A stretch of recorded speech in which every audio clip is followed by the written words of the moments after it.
और इसके बाद खबरें विस्तार से। सेमिकॉन इंडिया 2024 का हुआ शुभारंभ, पीएम मोदी ने किया उद्घाटन। सीएम योगी आदित्यनाथ भी इस मौके पर रहे मौजूद। 3 दिवसीय सेमिकॉन इंडिया का शुभारंभ केंद्रीय मंत्री अश्विनी वैष्णव भी रहे मौजूद। कार्यक्रम में 26 देशों के डेलीगेट्स ने लिया हिस्सा। यूपी बनेगा सेमीकंडक्टर के निर्माण का हब। यूपी बनेगा सेमीकंडक्टर के निर्माण का हब, पीएम मोदी ने किया उद्घाटन। कार्यक्रम में 26 देशों के डेलीगेट्स ने लिया हिस्सा।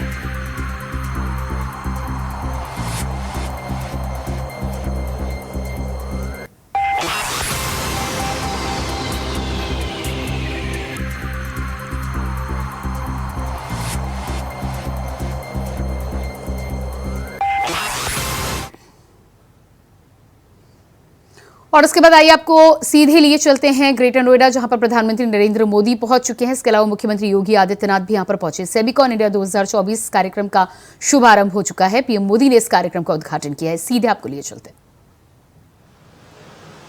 जब दुनिया कोविड-19 से अभी पछती थी, सफलतम कोविड-19 के प्रबंधन के साथ ही भारत सेमीकंडक्टर्स और डिस्प्ले मैन्युफैक्चरिंग इकोसिस्टम के विकास के लिए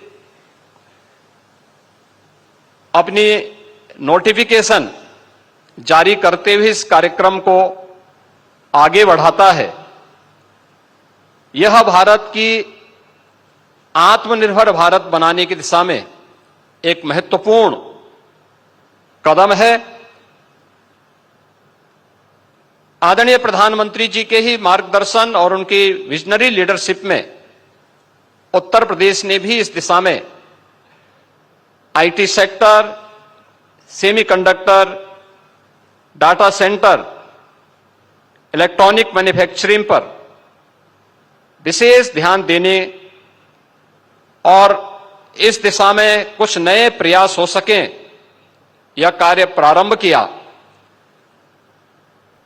पिछले कुछ वर्षों के दौरान जो प्रयास उत्तर प्रदेश में प्रारंभ हुए, आज उसका परिणाम है कि देश की मोबाइल मैन्युफैक्चरिंग के 55% तथा मोबाइल कंपोनेंट के 50% उत्पादन उत्तर प्रदेश में हो रहा है। उत्तर प्रदेश कंज्यूमर इलेक्ट्रॉनिक्स के निर्यातक के रूप में उभरा है। सैमसंग इंडिया ने अपना डिस्प्ले यूनिट प्लांट की स्थापना का निवेश भी इसी नोएडा में किया है। आज उत्तर प्रदेश डाटा सेंटर के एक बड़े हब के रूप में स्थापित हुआ है। प्रदेश में सेमीकंडक्टर का अनुकूल वातावरण तैयार करने के लिए उत्तर प्रदेश सेमीकंडक्टर नीति 2024 लागू की गई है।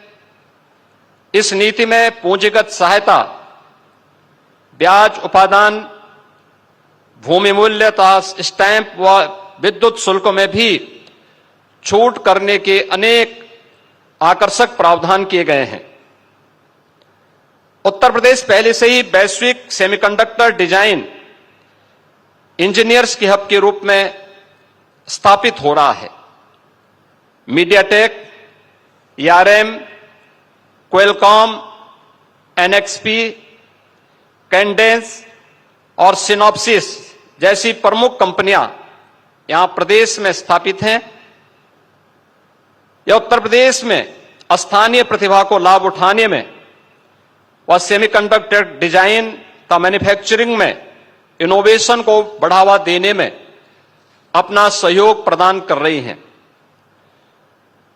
इसको देखते हुए आईटी इंडस्ट्री को प्रदेश में उद्योग का दर्जा देने का निर्णय किया गया है, जिससे प्राधिकरणों के अधीन उद्योग भूमि को औद्योगिक सस्ते दरों पर आईटी कंपनियों को दिया जा सके तथा 150 किलोवाट की सभी आईटी कंपनियों को औद्योगिक दरों पर विद्युत की आपूर्ति भी किया जा सके। प्रदेश में निवेश के अनुकूल वातावरण बनाने की दिशा में अनेक कदम उठाए गए हैं।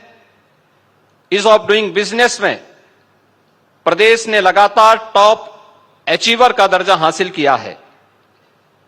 Semiconductor, IT, ITS, data centre, electronics, manufacturing, defence and aerospace, electric vehicle, warehousing and logistic, MSME, textile व टूरिज्म आदि से संबंधित 27 सेक्टोरियल पॉलिसीज वर्तमान में प्रदेश में लागू हैं।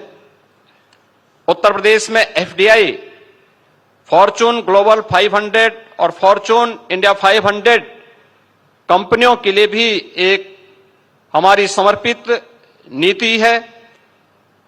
उद्यमियों की सुविधा के लिए टेक्नोलॉजी का अधिकाधिक उपयोग हो, इसके लिए सिंगल विंडो निवेश मित्र के माध्यम से 450 से अधिक ऑनलाइन सेवाएं संचालित की जा रही हैं।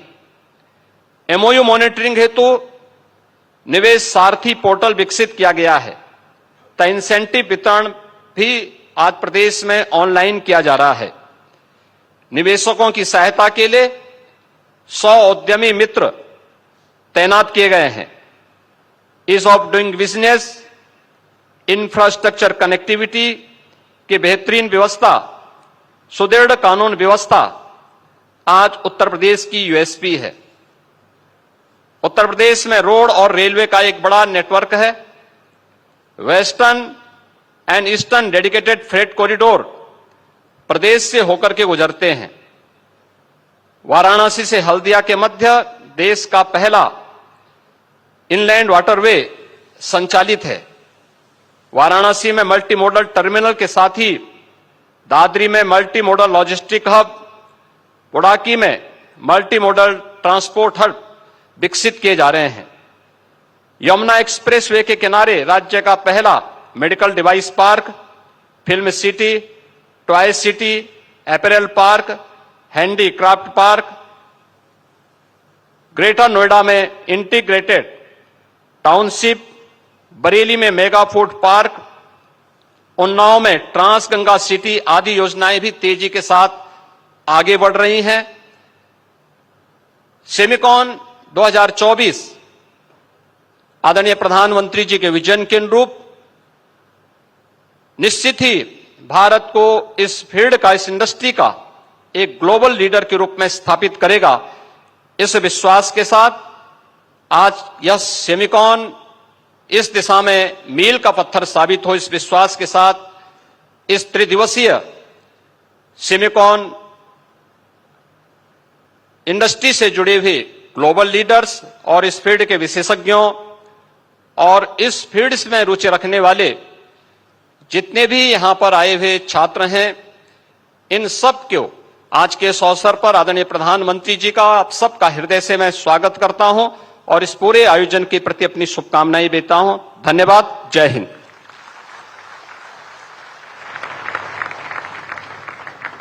हार्दिक आभार माननीय मुख्यमंत्री जी, आपके अभिप्रेरक शब्दों के लिए आपका बहुत बहुत धन्यवाद। देवी और सज्जनों, एक सही सोच बड़ा बदलाव ला सकती है। इस सोच को सही दिशा देना, इसका सफल क्रियान्वयन सुनिश्चित करना सक्षम नेतृत्व की पहचान होती है। इंडिया सेमीकंडक्टर मिशन एक ऐसी ही सोच है जो माननीय प्रधानमंत्री जी की प्रखर नेतृत्व शैली से सिंचित होकर आज मूर्त रूप में साकार हो रही है। संकल्पः निश्चयति भाग्यम, यानी नियति नियति तय करती है, which means determination decides the destiny। माननीय प्रधानमंत्री जी का डिटर्मिनेशन और निर्णायक मार्गदर्शन ही भारत को ग्लोबल सेमीकंडक्टर वैल्यू चेन में एक ट्रस्टेड तो आप ग्रेटर नोएडा से देख पा रहे हैं सेमिकॉन इंडिया कार्यक्रम को शुभारंभ प्रधानमंत्री नरेंद्र मोदी के द्वारा किया गया। इसमें उत्तर प्रदेश के सीएम योगी आदित्यनाथ लोगों से रूबरू हो रहे थे। साफ तौर पर उत्तर प्रदेश में जिस तरह से सेमिकॉन इंडिया की सफलता को लेकर और साथ ही साथ आने वाले भविष्य में बिजनेस को लेकर माहौल उत्तर प्रदेश में मुख्यमंत्री योगी आदित्यनाथ की अगुवाई में उपस्थित कराया गया है, उपलब्ध कराया गया है, उसको लेकर यहां पर बखान किया सीएम योगी आदित्यनाथ ने। और अब प्रधानमंत्री नरेंद्र मोदी सेमिकॉन इंडिया को संबोधित करते हुए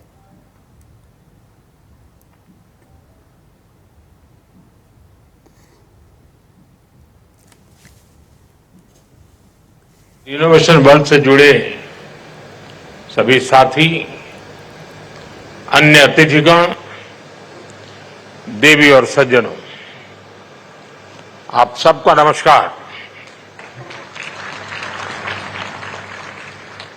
मैं सेमी से जुड़े सभी साथियों का विशेष रूप से अभिनंदन करता हूं। भारत दुनिया का 8वां देश है जहां ग्लोबल सेमीकंडक्टर इंडस्ट्री से जुड़ा ये भव्य आयोजन हो रहा है और मैं कह सकता हूं कि this is the right time to be in India.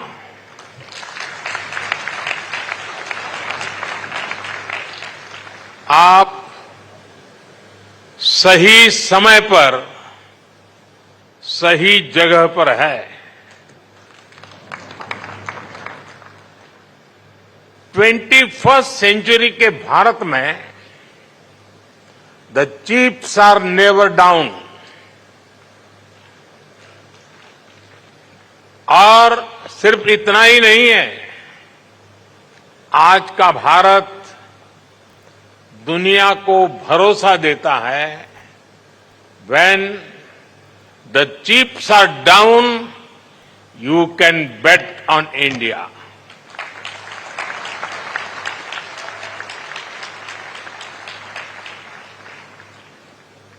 Friends, semiconductor की दुनिया से जुड़े आप लोगों का नाता डायोड से जरूर पड़ता है और आप जानते ही हैं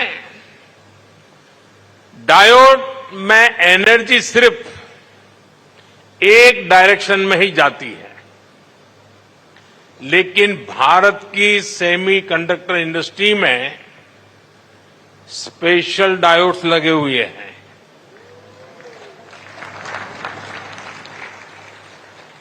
यहां हमारी एनर्जी दोनों डायरेक्शन में जाती है। आपके मन में आएगा कैसे?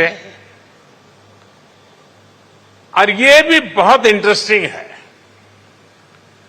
आप इन्वेस्ट करते हैं और वैल्यू क्रिएट करते हैं, वहीं सरकार आपको स्टेबल पॉलिसीज और ईज ऑफ डूइंग बिजनेस देती है।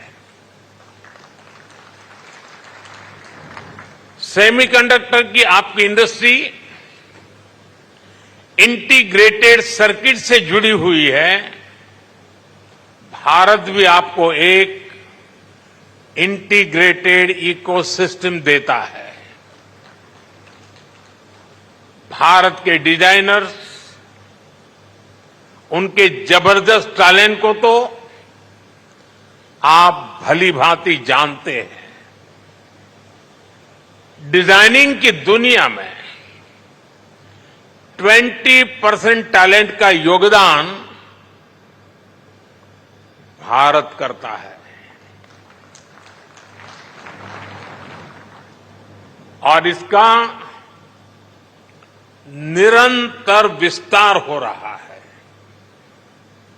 हम 85,000 टेक्नीशियंस, इंजीनियर्स और R&D एक्सपर्ट्स की सेमी कंडक्टर वर्कफोर्स तैयार कर रहे हैं। भारत का फोकस अपने स्टूडेंट्स और प्रोफेशनल्स को सेमी कंडक्टर इंडस्ट्री रेडी बनाने पर है। कल ही अनुसंधान नेशनल रिसर्च फाउंडेशन की पहली बैठक हुई है। इस फाउंडेशन से भारत के रिसर्च इकोसिस्टम को एक नई दिशा भी मिलेगी, नई ऊर्जा भी मिलेगी।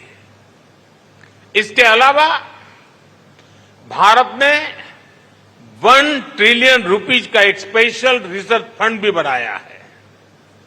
फ्रेंड, ऐसे इनिशिएटिव से सेमीकंडक्टर और साइंस सेक्टर में तो आप ग्रेटर नोएडा से सुन पा रहे थे प्रधानमंत्री नरेंद्र मोदी को, और इसके बाद बात करेंगे अगली खबर को लेकर। हरदोई से अगली खबर सामने आ रही है। सीएम योगी पर आपत्तिजनक टिप्पणी का मामला। कांग्रेस नेता ने की आपत्तिजनक टिप्पणी। बीजेपी कार्यकर्ताओं की पुलिस से बहस और नोकझोंक। कांग्रेस नेता के खिलाफ कार्रवाई न होने पर भड़के लोग। पुलिस ने कांग्रेस नेता को गिरफ्तार किया। वहीं शाहबाद कोतवाली का बताया जा रहा है मामला। तो कांग्रेस नेता ने सीएम योगी आदित्यनाथ पर की आपत्तिजनक टिप्पणी। पुलिस ने कांग्रेस नेता को किया गिरफ्तार। शाहबाद कोतवाली का बताया जा रहा है मामला। कांग्रेस नेता ने सीएम योगी पर की आपत्तिजनक टिप्पणी। बीजेपी कार्यकर्ताओं की पुलिस से बहस और नोकझोंक। तो हरदोई से यह मामला निकल के सामने आया है। बताया जा रहा है कि पुलिस ने कांग्रेस नेता को गिरफ्तार कर लिया है। शाहबाद कोतवाली का मामला।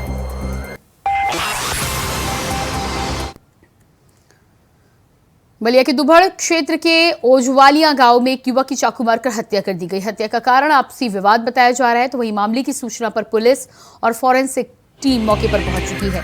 पीड़ित परिजनों ने 3 आरोपियों के खिलाफ थाने में मामला दर्ज कराया है, जिसके बाद पुलिस ने तीनों आरोपियों को हिरासत में लेकर पूछताछ की शुरुआत कर दी है।